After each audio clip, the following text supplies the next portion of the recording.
ke bandela masolo na mama na totolo 8h donc 8h du matin banini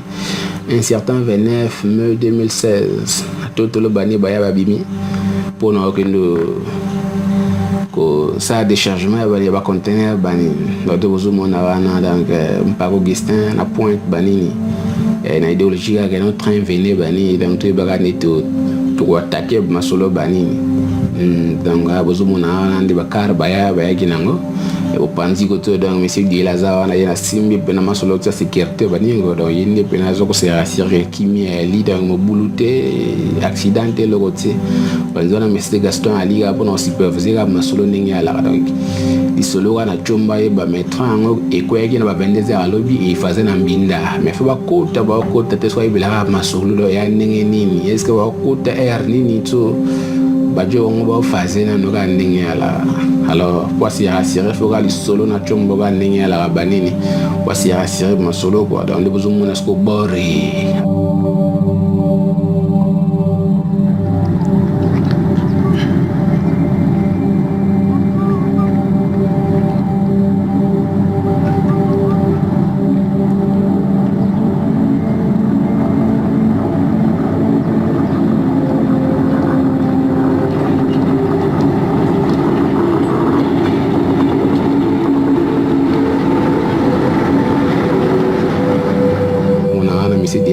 donc a technique masolo ko asiasa na sécurité bani kimia li namboka mo bulute bani ka ndenge ala ka de mantiri na sima pa kindoko ta siko na libende pe aye bani ya braso ba da déchargement aninga mukete ka ndenge ala donc tout ça wana nyaso na kombo exaro je comprends parce que tout bossa pour na exaro donc aninga mukete do zo mona mesiga sona na pour no biga superviseur masolo monde ngi ala ka bani au fond la table ni pour libérer si go ba conteneur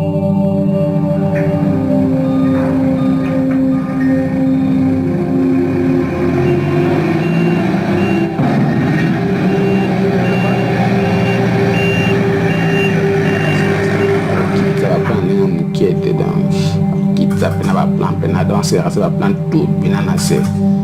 au blague ko tire bani donc tout ça va quand les alara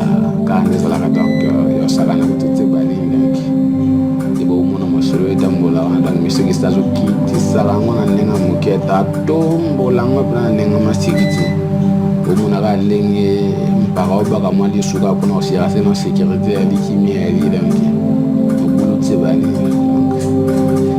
awa de bo mona mpaka za wana ko ko no la masolo ba de ko superviser ba travaux la gani ba continuer landa ni mulongo na ndinga mukete sko tufe kitana mabele bani kuna mantiri au salanate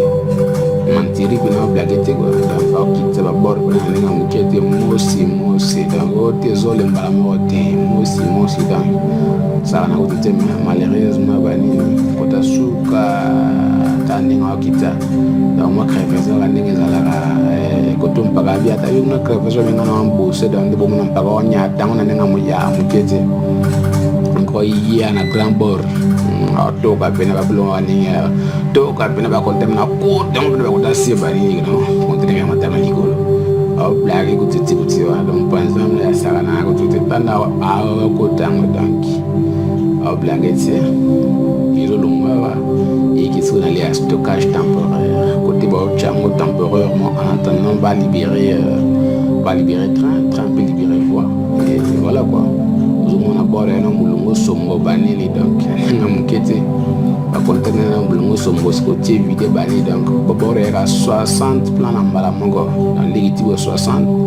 prochain voyage 60 donc antérieur on a disco ko bunga skotana et on comprend moi création ya bon ça nega ningela ba tso mu bebe ga bandi do mo ya la ka no boyebi a dépassé na batanda ba ngoro travel sia yepi ko to donc au tagane mboga ya liga ba azuta la ka mboka banini donc ko to mpaka do dia posi moko donc mosi au blague ko tete non au placer mosi ko to bozo mona chemino au matabe na libende banini donc au lega ka mo chemino zo lega na e ado lega banini donc kimia na ngona mboka ko to bulu salama nenga kimia donc beaucoup de changements va conteneur et tout bêta on les pour vous comprendre donc dans soumis tu pour va contenir très les mouquets quoi donc tout au plus dans 2 mois et vidé donc vidé conteneur tout vidé d'abord tu vous a déjà si on a ma belle na mayoko banini donc transport va conteneur vidé bon tout procéder là jusque là il y a une priorité donc vous toka ngona ndenga mukete na buluka ke no babore ke no vana le stockage temporaire avant to bana mo siko na le ya stockage définitif donc zo mona classe ngona ndenga mukete donc alo chango mosi awa ate ko bakisa mako likwa musu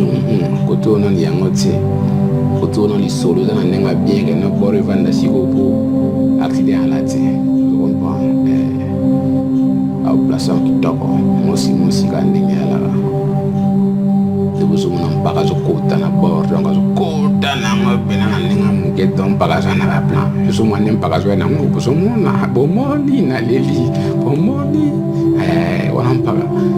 ayo na bord zo place mosi ko na ninga mukezi kale na baki mosi na ninga ya bien siko bord zo banda na mulongo zo mona mulongo wa ntinga matembele ko zulana na pena kaninga ila to baza mibale misatu te na mulongo donc mako pe mususu de bozomona azo classé kaka donc c'est ça quoi le pelo tambola kitoko na ndenge pe ya kitoko donc bozomona ikola ngomba bozomona donc bandela mboka si vous sentez bien non to na kati bana ya forêt bani to na kata samba do na samba mayo ko bani ni samba mayo do yango nekenda buti mbinda frontière ka bodo masegi kutute donc de bozo mona na kata samba bo ka bo mengo namba pesa ba Afrique za na kata samba wo lo pe palata eza na kata samba so exawa yawa eza bona mabende eza na kati ya samba donc masegi kutute ba shimino azolega na yeye alikuwa libende banini kwa azolega yeye wana mboka na yeye atakimia ndio uzumunde bandile mboka mayoko donc tongo zumma tangumba uzokote si une pena mayoko banyoga na mayoko post awa bwana zo pusa na siko kwa pusa la mpaka baboro tikaya kutasima wana kutasima zo kisiko liboso kande zalala donc masolo moya kande zalala tsa pusa ngwa bor pour faciliter mon siko ma tâche banini donc Mantiri peut déjà dire retour koto sous mpaga liboso donc monsieur Augustin quand des alara donc vous on a caméra musée Kabila donc vous doit filmer na chombo s'il vous plaît na chombo ouais travail à chombo ouais travail maro ya chombo là je précise donc vous on a mpaga après tenter banini pour atoka ba borango donc de vidéo donc adana na point et il y a au moment où toka déjà donc il y a da presque na suka ntiri village on a qui parce que boss mo banzo kuna banong donc quelques minutes à ma sur les vidéos au moins sur les vidéos banini transcript mo kinde siko il est comme mata siko ponton mata ponton pour no que le prévu paraît ce sous bord sur quoi na prochain voyage donc merci à tous la binutu les gars pour nous comme va bora ngoyaga et puis comme etambola donc ndenga mabete dans musée Kabila à se peler la que le nouveau se pela na ba image ba dini donc bamboti à trop les sous na bino merci na bino pour poser temps pena de la bord